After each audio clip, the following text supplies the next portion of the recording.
Namaste, I am Dr. Jyothi GS, Professor and Head in the Department of Obstetrics and Gynecology, Ramaiah Medical College. January is celebrated as Cervical Cancer Awareness Month. The theme for this year is Let Us Educate. Why are we talking so much about cervical cancer?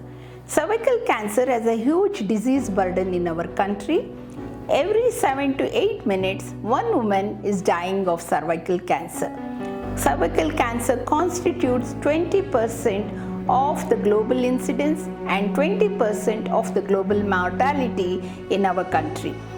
This disease has a long precancerous course which is well studied, and it takes 10 to 15 years to become cancer. So we can detect this disease in the precancerous stage itself. So WHO, keeping this in mind, has come out with an ambitious goal of eliminating cervical cancer by 2030. That is less than 4 cases per 100,000 women.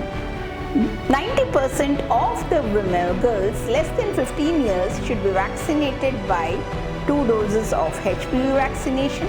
70% of the women in the reproductive age group should be screened at least twice at 35 and 45 years of age with a reliable screening test, and 90% of the women diagnosed with precancer and cancer should be adequately treated. This is done because by doing this, the cervical cancer can be totally eliminated, and the compliance to the screening and HPV vaccination is very low, especially in our country, which is less than 3%.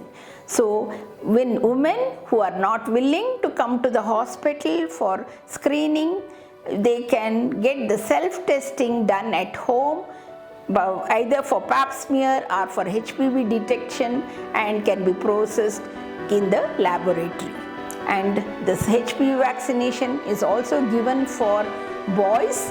It is a gender neutral vaccination because by giving it to the boys, we are increasing the herd immunity, and the boys are the silent carriers as the disease persistence in males is higher.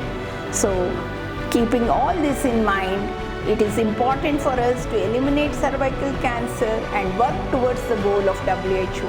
Let us join hands and come together to eliminate cervical cancer. It is possible. Namaste.